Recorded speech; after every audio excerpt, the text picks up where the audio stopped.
અમિત શાહ સંબોધન કરી રહ્યા છે, સીધા જઈશું ત્યાં।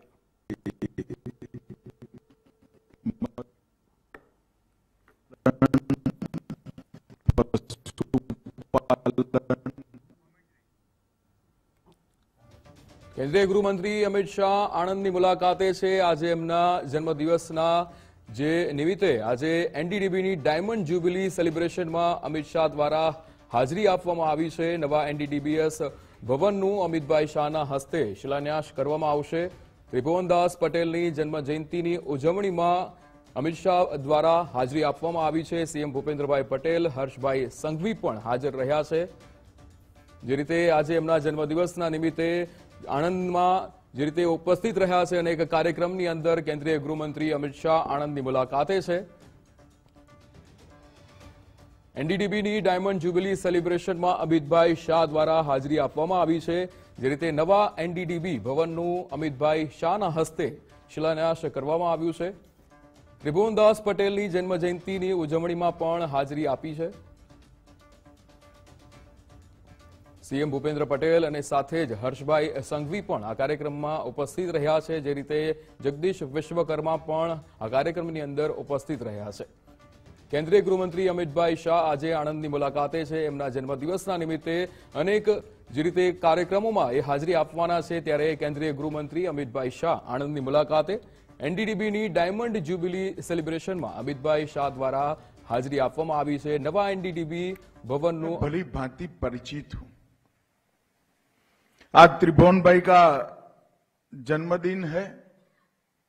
त्रिभुवन भाई एक ऐसा व्यक्तित्व था जिसकी कर्मठ जीवन की व्याख्या शायद ही विश्व में कोई कभी कर पाएगा। पूरा जीवन काम करने के बाद आज पीछे मुड़कर देखते हैं तो व्यक्ति को ना नाम मिला ना दाम मिला, मगर परिणाम देखिए, देश के 5 करोड़ पशुपालक आज अब सुख चैन की जिंदगी जीने के रास्ते पर प्रशस्त हैं। एक बहुत बड़े व्यक्ति ने एक उक्ति कही थी, जीवन क्या है? जब मानवी पैदा होता है तो सांस होती है, नाम नहीं होता है, और जब इसकी मृत्यु होती है तब सांस नहीं होती है, नाम होता है। ये दोनों के बीच में किया हुआ काम ही व्यक्ति को मानवी भी बनाता है और इससे भी ऊपर ले जाता है। त्रिभुवन भाई ने अपने समग्र जीवन में स्व को पिघालकर, अपने आप को पिघलाकर देश के गरीब कृषकों को और विशेषकर कृषि के साथ जुड़ी हुई, पशुपालन के साथ जुड़ी हुई भारत की महिलाओं के सशक्तिकरण के लिए एक अनूठे विचार के साथ काम किया। मैं आज जरूर कहना चाहूंगा, भगवान भला करे वो पॉल्सन डेयरी के मालिक का, जिसने आनंद के किसानों को अन्याय किया। आजादी के पहले पॉल्सन डेयरी यहां से दूध ले जाती थी।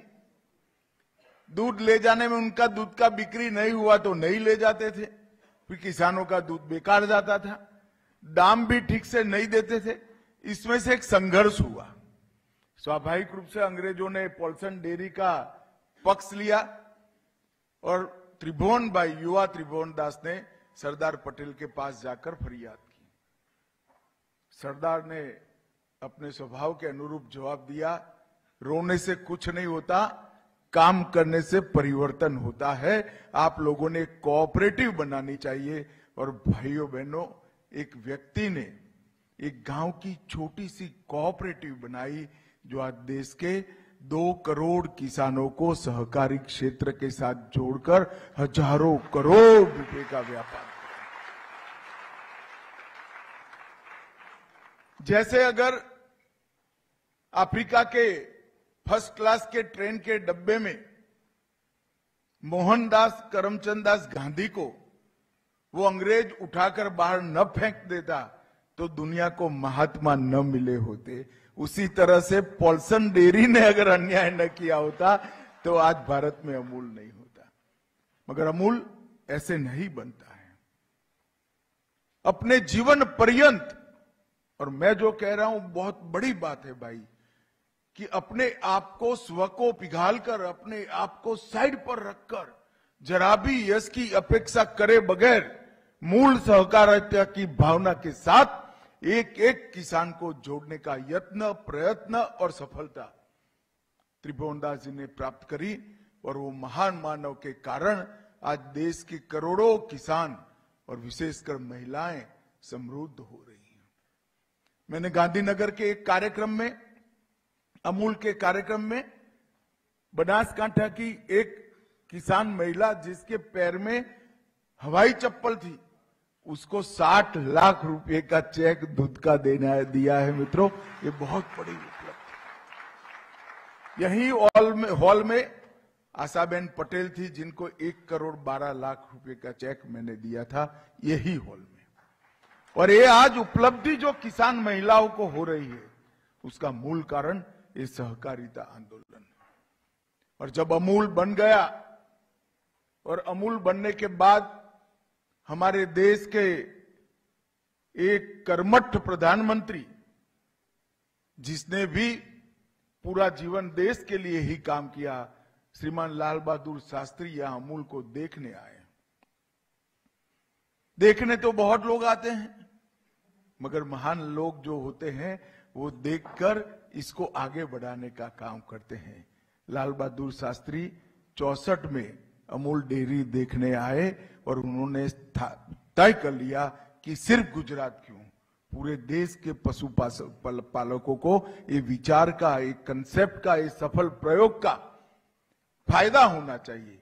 और उन्होंने निर्णय किया कि एनडीडीबी बनानी चाहिए, और 1964 में एनडीडीबी की स्थापना करने का काम लाल बहादुर शास्त्री ने। और 60 साल के अंदर एनडीडीबी ने पूरे देश भर के किसानों को, देश भर की सहकारिता को, देश भर के गांवों में काम करने वाली हमारी किसान माताओं बहनों को न केवल उनका सशक्तिकरण किया, उनको संगठित किया और अपने हक के लिए जागरूक करने का काम किया है। और जब आप पशुपालन का व्यवसाय कोऑपरेटिव के माध्यम से करते हैं, तो सिर्फ किसान समृद्ध नहीं होता है, किसान समृद्ध होने के साथ साथ देश के कुपोषित बच्चों के लिए भी आप काम करें। लल्लन सिंह जी ने ठीक किया कि मिलावट वाला दूध और दूध के उत्पाद व्यक्ति के शरीर को फायदा करने की जगह नुकसान करते हैं। मां बच्चे को दूध तो पिलाती है वो भरोसे से कि मेरे बच्ची को मैं पूर्ण आहार दे रही हूं, उसको कहां मालूम है अंदर यूरिया मिला हुआ है। और ये जो विश्वास अमूल ब्रांड के तहत, हमारी अलग अलग कोऑपरेटिव की ब्रांड के तहत खड़ा हुआ, इसने न केवल महिलाओं को सशक्तिकरण किया, बच्चों को पोषण युक्त कर एक सशक्त नागरिक बनने की नींव डालने का भी काम किया। इसने ग्रामीण विकास को भी गति दी, इसके साथ साथ देश के विकास को भी गति दी, और कृषि को आत्मनिर्भर बनाने का काम भी किया।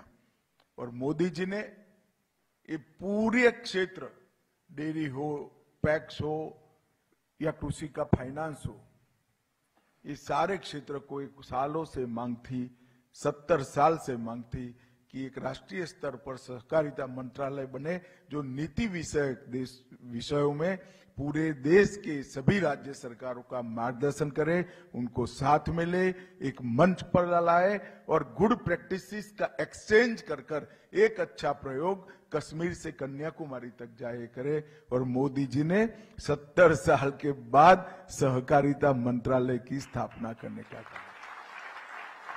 और मित्रों, मेरा सौभाग्य है कि देश का सबसे पहला सहकारिता मंत्री बनने का भाग्य मोदी जी ने मुझे दिया है।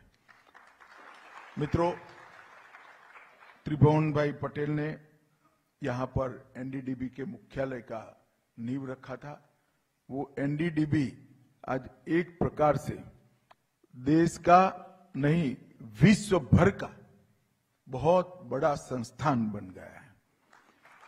और 1987 में एनडीबीबी एक कॉरपोरेट बॉडी बना और 70 से 96 तक ऑपरेशन फ्लड की योजना बनाना, इसको लागू करना और श्वेत क्रांति में परिवर्तित करना, ये पूरा काम एनडीबीबी ने शिद्दत के साथ करा।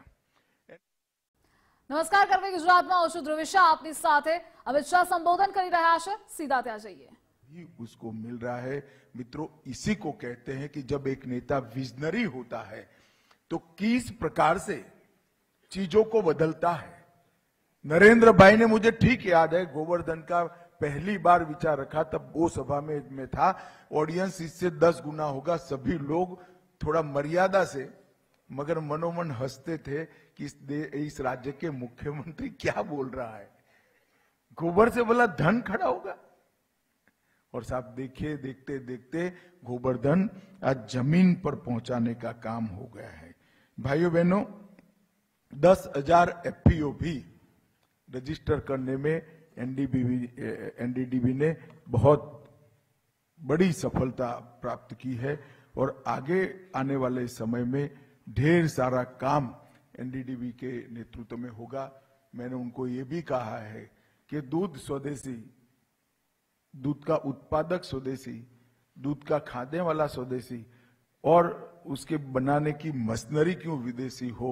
मुझे आनंद है मिनेश भाई ने इसमें भी आगे बढ़ा है और पूरे डेयरी के संयंत्र अब भारत में ही बढ़ेंगे, मेड इन इंडिया होंगे और हमारे देश में।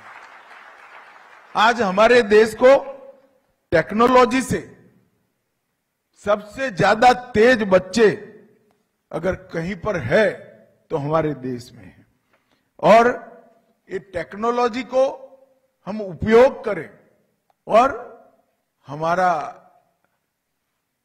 देश के अंदर उत्पादन की गतिविधि बढ़ाएं, ये भी बहुत जरूरी है। आज मदर डेयरी ने नए फल और सब्जी प्रसंस्करण की इकाई का भी शिलान्यास किया है। लगभग 210 करोड़ रुपया वो लगाएंगे। पॉलीफिल्म का प्लांट भी लगाया है, लगभग 74 करोड़ लगाएंगे। और उत्तराखंड डेयरी का और मदर डेयरी का घीर घी और बद्री घी, आज उसका ब्रांड का लॉन्चिंग भी हुआ है। मित्रों, कोऑपरेटिव की प्रोडक्ट को ब्रांडिंग डेवलप कर बाजार में खड़ा करना और कोऑपरेटिव कॉर्पोरेट के सामने अच्छे से मल कुश्ती कर पाए ऐसी व्यवस्था करना, यही हमारी सफलता है। आज हमारी ब्रांड पूरे विश्व में, अमूल की ब्रांड पूरे विश्व में, आप जोर से ताली बजाना, 1 नंबर पर स्थान अमूल की ब्रांड है। और एक कोऑपरेटिव की ब्रांड पूरे विश्व में 1 नंबर की पहुंचे, ये हमारे लिए बहुत बड़ी बात है। लद्दाख के एप्रिकॉट के किसानों को, हिमाचल के सेब के किसानों को और मेघालय के अनानस के किसानों को भी आज यहां से फायदा दिया गया है। मित्रों, कोऑपरेटिव मंत्रालय ने, सहकारिता मंत्रालय ने 3 नई हमारी राष्ट्रीय स्तर की कोऑपरेटिव बनाई है, जो एक शुद्ध मीठे बीज का संरक्षण और संवर्धन करेंगी, ज्यादा उत्पाद देने वाले मीठे बीजों का निर्माण करेगी। दूसरी, हमारी प्राकृतिक खेती और ऑर्गेनिक खेती से हुए उत्पाद हुए प्रोडक्ट, उसको हमारे ब्रांड के साथ, भारत ऑर्गेनिक के ब्रांड के साथ विश्व के बाजार में हम पहुंचाएंगे, जिससे ऑर्गेनिक खेती करने वाले, प्राकृतिक खेती करने वाले किसानों को अच्छा मुनाफा मिल पाए। और तीसरा, एक एक्सपोर्ट की भी हमने कोऑपरेटिव बनाई है, जो विश्व के बाजार में हमारी कोऑपरेटिव प्रोडक्ट को एक्सपोर्ट करेगी और उसका मुनाफा भी अमूल की तर्ज पर ही किसान के पास पहुंचेगा। ये जो इनिशिएटिव है, ये इनिशिएटिव तब आता है जब नेतृत्व के मन में किसान की चिंता होती है। और नरेंद्र मोदी जी ने इसको कई सारे डायमेंशन से आगे बढ़ाने का काम किया है, चाहे पशु चारा हो, चाहे बीज हो पशु चारा का, चाहे कृत्रिम गर्भाधान हो, चाहे गोबर से धन उत्पन्न करना हो। हर क्षेत्र में मोदी जी ने योजनाएं बनाई और हम आगे बढ़े हैं। हमारे कोऑपरेटिव क्षेत्र में, डेयरी क्षेत्र में लगभग 22 राज्य संघ बन चुके हैं, 231 जिला संघ बने हैं और 28 विपणन डेयरियां बनी हैं और 21 दूध उत्पादक कंपनियां काम करी। कोऑपरेटिव का जो हमारा बेसिक स्ट्रक्चर है, और मैं आज कहकर जाता हूं, हमारे गुजरात में कहावत है, एक बाजू गांव अनेक बाजू राम। इसका मतलब एक और पूरा गांव और एक व्यक्ति, एक और अब तक 75 साल का काम और अब मोदी जी के आने वाले 5 साल का काम, इसकी तुलना होगी। हम नई 2 लाख कोऑपरेटिव बनाने जा रहे हैं जो हमारे स्ट्रक्चर को आगे बढ़ाए। आप कल्पना करिए, अभी 65,000 पैक्स, 65,000, इस 65,000 पैक्स को हम 2 लाख तक पहुंचाना चाहते हैं। इससे न केवल पैक्स मजबूत होंगे, गांव में सहकारिता बढ़ेगी, पैक्स मजबूत होंगे तो डिस्ट्रिक्ट कोऑपरेटिव बैंक मजबूत होंगे, डिस्ट्रिक्ट कोऑपरेटिव बैंक मजबूत होंगे तो स्टेट कोऑपरेटिव बैंक, प्राथमिक डेयरी मजबूत होगी तो जिला दूध उत्पादन संघ मजबूत होंगे और राज्य के संघ को भी ताकत मिलेगी। बेसिक काम, मूल काम प्राथमिक कोऑपरेटिव बनाना है और हमने तय किया है कि हम लगभग 2 लाख पैक्स बनाएंगे। मित्रों, आज हम विश्व में सबसे बड़े दूध के उत्पादक हैं। 231 मिलियन टन के उत्पादन के साथ हमने अमेरिका को पीछे छोड़कर विश्व में नंबर 1 प्राप्त किया है। ये बहुत बड़ी। और वृद्धि दर 1 नंबर ले लिया, वो जरूरी नहीं 1 नंबर लंबे समय तक रहने वाला है, क्योंकि वृद्धि दर विश्व का 2% है, हमारा वृद्धि दर 6% है। अब हमारा काम है कि 8 करोड़ ग्रामीण परिवार रोज दूध का उत्पादन करते हैं, इसमें सिर्फ 1.5 करोड़ ही कोऑपरेटिव सेक्टर में आए। इसका मतलब है बाकी 6.5 करोड़ का आज भी शोषण हो रहा है, उनको उचित दाम नहीं मिल रहा है, कई बार उनको दूध फेंक देना पड़ता है। हमारा काम है कि 8 के 8 करोड़ किसान कोऑपरेटिव सेक्टर के माध्यम से अपने पसीने का पूरा मूल्य प्राप्त करे। इस दिशा में एनडीडीबी को आगे बढ़ना चाहिए। मित्रों, कई राज्य सरकारों ने एनडीडीबी के साथ समझौता किया है और काम आगे बढ़ रहा है। मैं भी लगातार मिनेश भाई से पूछताछ करता हूं, मुझे आनंद है कि बहुत अच्छे से काम चल रहा है, मगर उसको और गति देनी चाहिए। और ये जो हमारा अभियान चला, इसका परिणाम देखिए, 1970 में हमारा दूध 40 किलोग्राम प्रति व्यक्ति था, आज 2011 में वो 103 किलोग्राम था, 2023 में 167 किलोग्राम हो गया, 167 किलोग्राम। और साहब, विश्व की एवरेज प्रति व्यक्ति 117 किलोग्राम है। हम विश्व की एवरेज से आगे बढ़कर 167 किलोग्राम पर पहुंचे। और अभी लल्लन सिंह जी को मोदी जी ने डिपार्टमेंट दिया है डेयरी और पशुपालन का। आते ही उन्होंने श्वेत क्रांति 2.0 पर काम चालू किया और इसकी एसओपी भी सितंबर माह में लॉन्च कर दी है। मैंने मेरे घर पर पूरा प्रस्तुतिकरण देखा था। बहुत डिटेल प्लान लल्लन सिंह जी के नेतृत्व में डेयरी और पशुपालन विभाग ने बनाया है। मोदी जी ने जितने भी डायमेंशन श्वेत क्रांति के लिए, दूसरी श्वेत क्रांति के लिए कहे थे, वो सारे इसके अंदर समाहित। 1 लाख नई और मौजूदा डेयरियों की उनको हम ताकत देंगे और मिल्क रूट्स का विस्तार करने का काम भी इस श्वेत क्रांति 2 के माध्यम से करेंगे। और हमने कई सारे लक्ष्यों से इसको मजबूत करने का काम किया है। भाइयों बहनों, आज मेरे लिए बड़ी सौभाग्य की बात है कि इतना बड़ा आदमी जिसने करोड़ों लोगों के जीवन में दिया जलाने का काम किया, त्रिभुवन भाई की जोड़ शायद ही कभी इस दुनिया को मिल पाएंगी। इतने बड़े आदमी के जन्मदिन के दिन आपने मेरे हाथ से एनडीडीबी के नए भवन का शिलान्यास कराया है। मैं ईश्वर को प्रार्थना करता हूं कि एनडीडीबी हमारी श्वेत क्रांति 2 के सभी लक्ष्यों को पूरा करे और ये सभी 8 करोड़ दूध उत्पादक किसानों को कोऑपरेटिव के सेक्टर के साथ जोड़कर उनकी समृद्धि का जरिया बने। मेरी अनेक अनेक शुभकामनाएं और अनंत शुभकामनाएं। धन्यवाद।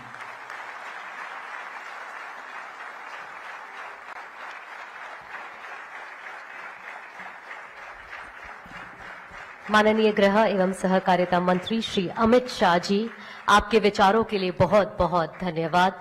आपके द्वारा साझा की गई जानकारी और दृष्टिकोण हमारे लिए अत्यंत प्रेरणादायक है। आपकी उपस्थिति के लिए हम एक बार फिर से आपके आभारी हैं और एनडीडीबी की पूरी टीम और यहाँ बैठे सभी दर्शकों की ओर से एक बार फिर से आपको जन्मदिन की हार्दिक शुभकामनाएं। आगे बढ़ते हुए धन्यवाद ज्ञापन के लिए मैं मंच पर आमंत्रित करना चाहूंगी Shri Manish Bandlish, managing director, Mother dairy.